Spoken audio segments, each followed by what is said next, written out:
Je, una maoni? Una swali? Unataka sauti yako isikike? Comrades power! Comrades power! Comrades power! The government agency have been trying to frustrate one of our students. Karibu katika Baraza la Mvita, jukwaa la mijadala na masuala ya kijamii, kiuchumi na kisiasa yanayoigusa jamii na taifa kwa ujumla. Our president, tunataka kazi. Tunaambiwa kila wakati kuna pesa ya wamama, kuna pesa ya youth. Kila Jumatatu hadi Alhamisi kuanzia saa 2 asubuhi hadi saa 3 ndani ya Amka na Mvita. Baraza la Mvita, mahali sauti ya mwananchi inasikika. Mvita FM.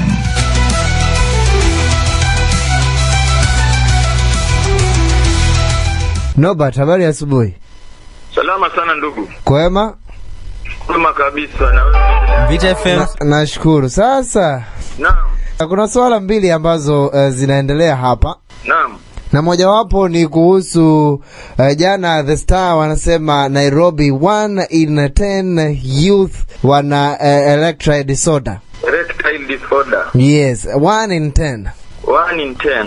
Yes, kwa hiyo ukihesabu vijana 10 mmoja ana shida za nguvu za kiume. Yes. Nini kinaweza kuleta vitu kama hivi? Na zote hizi ni vitu za wazee yawa. Erectile dysfunction unajua ni mambo ya mostly inafanyika kwa watu wa umri fulani. Yes. Lakini unajua ikisemekana youth wako kwa mambo kama hayo. It is a very worrying trend for the youth. Kwa sababu erectile dysfunction inakuja na umri mostly. People from around 40-45 ikielekea mpaka 50s. Unajua the more you age the more hizi nguvu pia unajua unaendelea ukizeeka, sasa mwili pia inaendelea ikikuwa na whatever you are doing at your youth you can't do when you're around 40-45 ukielekea 50. Sasa erectile dysfunction ni labda mostly kwa sababu hawa vijana wanafanya vitu zinaitwa kuexplore. Ukiangalia vizuri wanatumia these blue pills. They go to a chemist, alafu mtu ananunua Viagra ama hizo hiyo za kuenhance performance. Yes. Anasahau kitu moja, yeye ako na zile nguvu zake bado ni kijana, lakini anataka atumie hizi ndio afanye nini? Labda asitue huyo mrembo ama mrembo amuone yani mtu wa nguvu kabisa, unaelewa?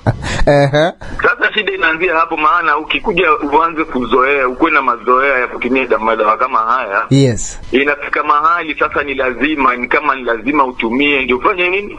Uweze kuperform. Ndio uweze kuperform. Na yes. Naam.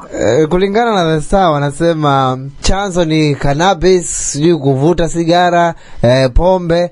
Can those really cause that? Exactly. Hata nilikuwa naelekea huko. Yes. Because ukitumia like if you are drinking excessively. Na unavuta excessively. Whether ni sigara, bangi, whatever. Kwa sababu hizo ndio mambo zenye youth saizi wako nazo sana. Yes. It has an element of reducing your performance because actually sex is about the mind. Sex, for you to do anything about sex, you have to put it in your mind. Yeah, and prepare psychologically. Umelewa. So umekunywa pombe umelewa. Yes. Mind yako iko vipi? Unajua uko kama flight mode.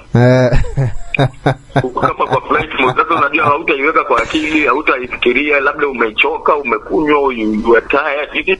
Utafika hapo mahali na utashindwa. Same to hiyo ni bangi yenye wanavuta. Yes. Kuna watu kama unafuatilia vizuri kwa hizi vizungumzo mtaani. Yes. Mtu anakuambia akikula miraa, sijui akifanya nini, huwa na performance yake inakuwa ya juu sana. Ushasikia kitu kama hicho? Yeah. Kuna watu huwa wanasema nikikunywa Guinness huwa na perform vizuri, ama nikikula miraa tu vizuri alafu nikunywa Guinness moja. Kuna kuanga na hizo mambo hapa katikati na youth. But in this sense at the end of the day itaje kukuletea erectile dysfunction. Okay. So kutumia madawa hiyo ya kulevya sana, unabugia pombe, bangi, whatever, hata hizi kama ni huku Mombasa sasa, kama ni heroin ama ni cocaine whatever, itakupatia erectile dysfunction. Right. Na leo The Star wanasema watu ambao watapatikana, nafikiri ni mpango wanapanga wa kuleta chemical castration. Naam. Wanaume ambao wanapatikana labda wamebaka nini na nani pale. So wanasema hiyo inakaa itasaidia kupunguza visa hivyo. Chemical castration. Mimi kivi yangu mimi sioni kama itapunguza sababu. Yes. Why you castrating when? Ndio gozi hizo nguvu kabisa.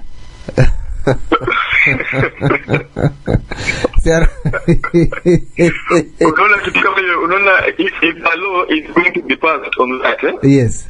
Utapata watu wa human rights activists come in. Alafu atasema badala chemically castrate people, why don't you just mwafunge tu maisha? But sasa mtu akitaka kupata mtoto wake sasa pata tu mtoto, lakini mfanye nini? Mfungeni maisha. So it is actually tricky if you kama ikapita. And my question, you see, my question is sometime you might find that huyu mwenye inasemekana amebaka. No. Yaweza kuwa kuna kitu ambacho wenzake wanataka lakini hataki kutoa. So wanamsingizia kwamba amebaka mtoto wa sijui wa nani ama wa nani ndio wamtoe kwa picture. So unaweza kuwa una castrate mtu ambaye amewekelewa. Will you reverse that? No. Because chemical castration, it is something that is, I believe it is irreversible. Ni kama mtu anaenda kufanyiwa tube ligation, because sasa unaona hawa watoto wamenitosha, sasa nataka kuzaa tena. Ukifanyiwa tube ligation ishafungwa sana nini ikishafanywa na hiyo irreversible kwa sababu imekatwa, imefungwa. Oh no. So the chemical what chemicals are you going to use to castrate this man? How safe is it to use it? How safe is it to use it? Because you can use it again and that will cause another problem to this man. Such that akakuja akapoteza maisha yake just because of the chemicals that you're using. Naona tunatumia the word chemical. Sasa how safe is it to use that? Yeah, so kutakuwa na mambo mengi sana around it. Kutakuwa watu wataenda kotini, utasikia kutakuwa na lot of issues. So mimi naona the best thing to do, don't even do those chemical things to someone. Funga mtu maisha, amepatikana nafunga ya maisha, kuwe tuna hiyo law. Lakini chemical castration hiyo ni kama itafika mbali sana, kutakuwa na mambo mengi sana, watu wataenda kotini, kutakuwa na human rights hapana. Sema kuna dawa inaitwa an aphrodisiac drug.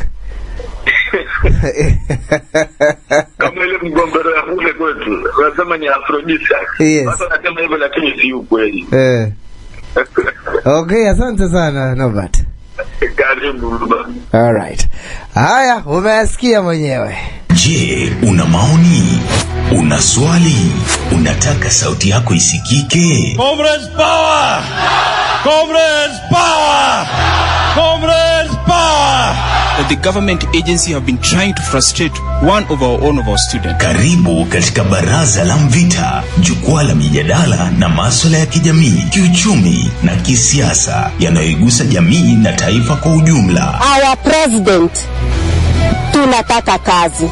Tunaambiwa kila wakati kuna pesa ya wamama, kuna pesa ya youth. Kila Jumatatu hadi Alhamisi kuanzia saa 2 asubuhi hadi saa 3 ndani ya Amka na Mvita. Baraza la Mvita, mahali sauti ya mwananchi inasikika. Mvita FM.